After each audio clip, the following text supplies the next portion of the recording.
Are you looking for the best welding machine? In this video we will look at some of the 4 best welding machine on the market. Before we get started with our video, we have included links in the description, so make sure you check those out to see which one is in your budget range. Starting at number 1. Hobart Handler 190. As soon as you open the box, you're in for a treat. The quality is very visible in all of the components right away. The 10 feet HR100 gun is very reliable, and the connector is durable. The same goes for the 10 feet ground cable, a very sturdy connector with a heavy-duty clamp.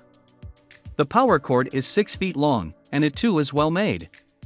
A flux core wire is also included in the box, along with 2.30-inch nozzle tips. Switching between flux core and solid wire is a piece of cake because of the quick change lever, and it can be done in less than a minute. There's also a button inside for switching between a spool gun and a MIG gun. When you look at the front of this MIG welder, you can see there are only 2 dials and an on/off switch. The upper dial is for the speed of the wire feeder, and the bottom one is voltage control, which lets you choose intensity on a scale from 1 to 7. You can weld any thickness between 24 gauge and 5/16 mild steel. The inner side of the opening features a welding chart, which is very easy to use even for beginners. You simply choose the material you need to weld and its thickness, and it will tell you the exact settings for the voltage and wire feed speed. The best part about this MIG welder is the spool gun option. You can buy that separately if you want to be able to weld aluminum. Of course, you would need pure argon gas for this because you can't use CO2 for aluminum. The duty cycle isn't bad at all. At 130 amps you get 30%, which is understandable, but you can push the amperage up to 190, and at that point, you probably won't get more than 10%. It runs on 230 volts, so you can run it on the outlets you have at home for washing machines or dryers. There isn't really anything wrong with this MIG welder. You can do flux core welding with it too, and you can use a spool gun to weld aluminum. The weight of the machine may be a problem for some, but you can find a decent yet affordable cart, or you can just build one now that you have a welding machine. It's actually super easy. Number 2. LOTOS LTPDC 2000D. This LOTOS TIG and stick welder has been an Amazon top-selling product for years now, and there's a good reason for that. For its price, this 3-in-1 welding machine is incredible. You can do up to 200 amp TIG welding, 200 amp stick welding, and 50 amp plasma cutting. As a TIG welder, you can go from 15 amp to 200, depending on the type of metal and its thickness. You can install a pedal for controlling the power when TIG welding, but you have to buy that separately. The only drawback it has as a TIG welder is that you can't use it for aluminum because it doesn't convert to AC. Although stick welding hasn't been very popular in recent years, on some occasions you don't really have another option, and if you're going to use the LOTOS, you'll be very satisfied with the result. The stick welder provides a very easy arc start and holds a stable arc after. You can penetrate very deep and form a nice, thick weld even on metal plates that are half an inch and thicker. Pilot arc start means you don't have to scratch the surface with the plasma gun in order to cut. Instead, you squeeze the trigger and off you go. It's a great plasma cutter that you can use even on 3/4 inch steel plates. It won't go through completely, but just enough so you can hammer it off. Up to half an inch it will cut all the way through.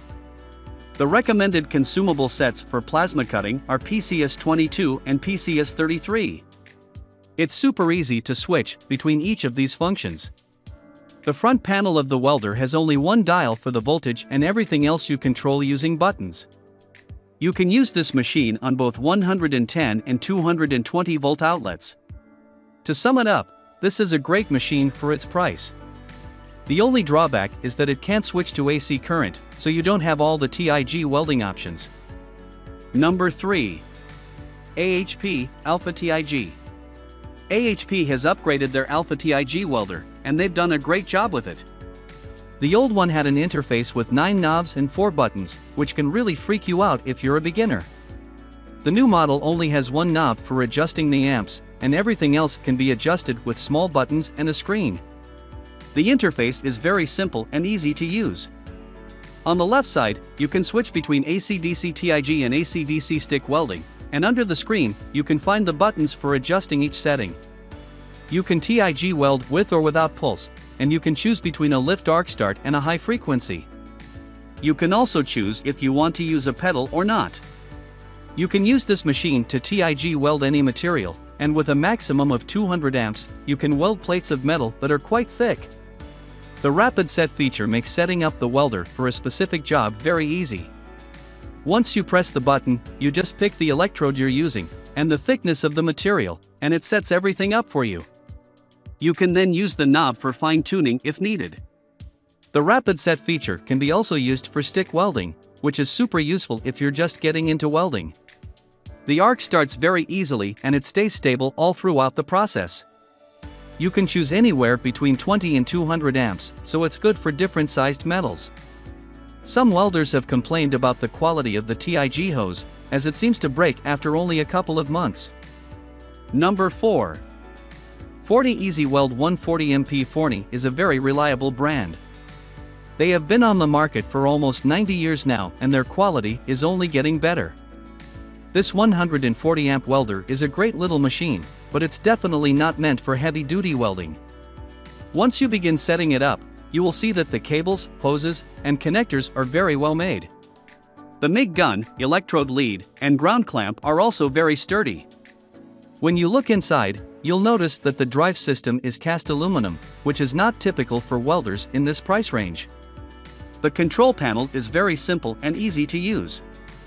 It features just one switch for selecting the welding process and 2 dials. The left dial is for adjusting the amperage and voltage. The other one lets you adjust the wire feed speed. The dispoler can fit up to a 10-pound spool, and it's very easy to assemble. The drive system opens up with a click, and you'll be able to see the wheel, which you can change depending on the type of wire you want to use. Another feature I really like is the chart on the inner side of the door. Even more experienced welders enjoy a feature like this because it can save so much time. The chart will tell you exactly how you should adjust the settings for each welding process, depending on the thickness of the metal that needs to be welded. Now, on to the drawbacks. If you want to use this machine as a TIG welder, you would have to buy the TIG torch separately. But the biggest issue this TIG welder has is that it doesn't do AC, so you can't weld aluminum. There's also no option for attaching a foot pedal or a spool gun.